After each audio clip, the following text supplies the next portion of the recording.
ವಂದೇ ವಂದಾರು ಮಂದಾರ ಇಲ್ದಿರಾನಂದ ಕಂದಲಂ ಅಮಂದಾನಂದ ಸಂದೋಹಂ ಬಂಧುರಂ సింధురాననం. ఎక్కడ దరిద్రం ఉన్నా ఈ స్తోత్రాన్ని చదువుకుంటే వాళ్ళకి లక్ష్మీదేవి యొక్క కటాక్షం కలుగుతుందని లక్ష్మీదేవి యొక్క అభయం. అంగం హరే పులక భూషణమాశ్రయంతి భృంగాంగనేవ ముకులాభరణం తమాలం అంగీకృతా కిల విభూతిరపాంగలీలా మాంగళ్యదాస్తు మమ మంగళదేవతాయాః. ముగ్ధా ముహుర్విదదతి వదనే మురారేః ప్రేమత్రపా ప్రణిహితాని గతాగతాని మాలాదృశోర్మధుకరీవ మహోత్పలేయా सा मे श्रियं दिशतु सागर संभवायाः. आमीलिताक्षमधिगम्य मुदा मुकुन्दम् आनन्दकन्दमनिमेषमनङ्गतन्त्रम् आकेकरस्थितकनी निगपक्ष्मनेत्रम् भूत्यै भवेन्मम भुजङ्गशयाङ्गदायाः. बाह्वन्तरे मधुचितश्रुतकौस्तुभेया हारावलीव हरिनीलमयी विभाति.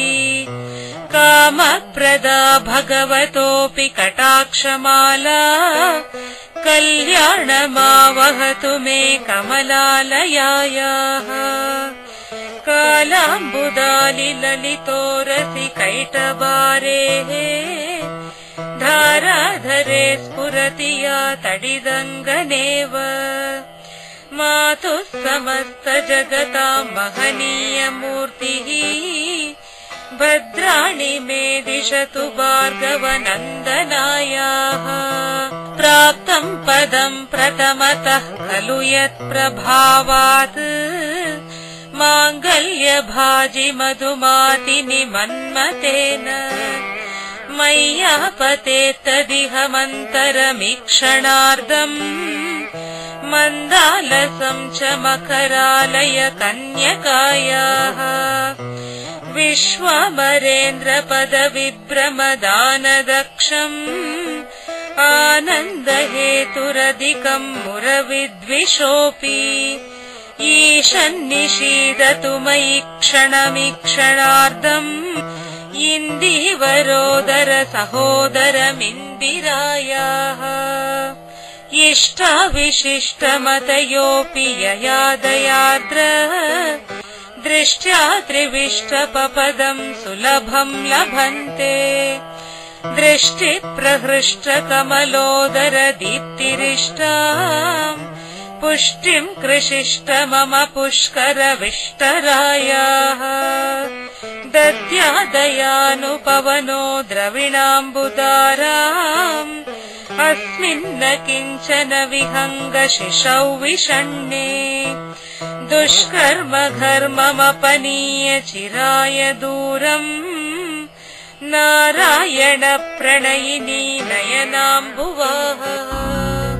गीते वदेति गरुडध्वज सुन्दरीति शाकम्भरीति शशिशेखर वल्लभेति.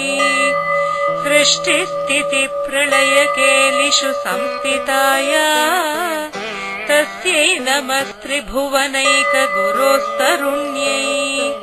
श्रुत्यै नमोऽस्तु शुभकर्मफलप्रसूत्यै.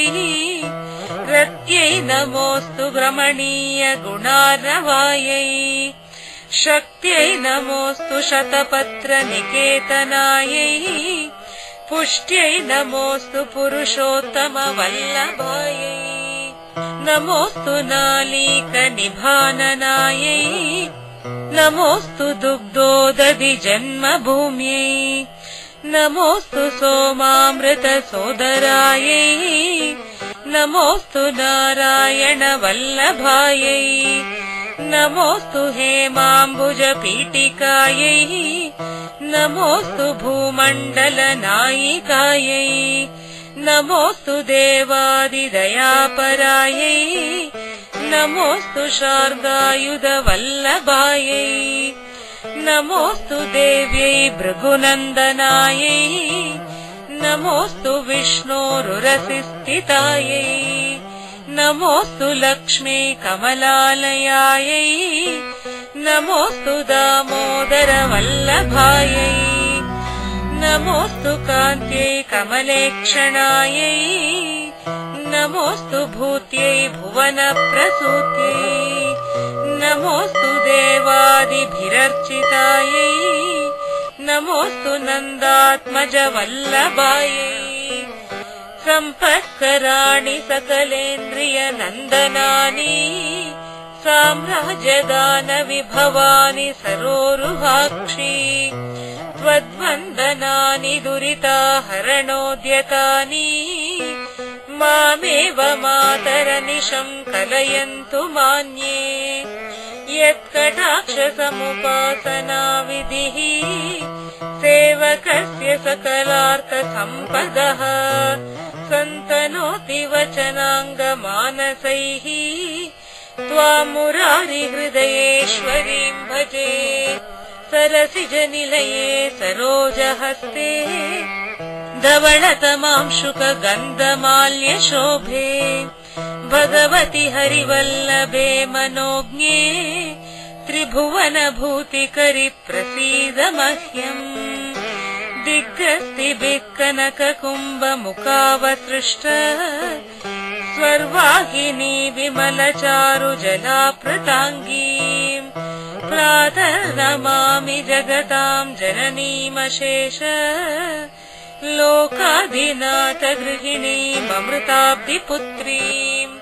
कमले कमलाक्ष वल्लभे त्वम् करुणापूरतरङ्गितैरपाङ्गैः अवलोकय मामकिञ्चनानाम् प्रथमं पात्रमकृत्रिमं दयायाः स्तुवन्ति ये स्तुतिभिरमिहिरण्वहम् त्रयीमयीं त्रिभुवनमातरं रमाम् गुणाधिका गुरुतर भाग्यभागिनः भवन्ति ते भुवि बुधभाविताशयाः सुवर्णधारास्तोत्रम् यच्छङ्कराचार्यनिर्मितम् त्रिसन्ध्यं यः पठेन्नित्यम् स कुबेरसमो भवेत् इति श्रीमत्परमहंस परिव्राजकाचार्यस्य श्रीगोविन्दभगवत्पूज्य पादशिष्यस्य श्रीमत्शङ्करभगवतः कृतौ कनकधारास्तोत्रं सम्पूर्णम्।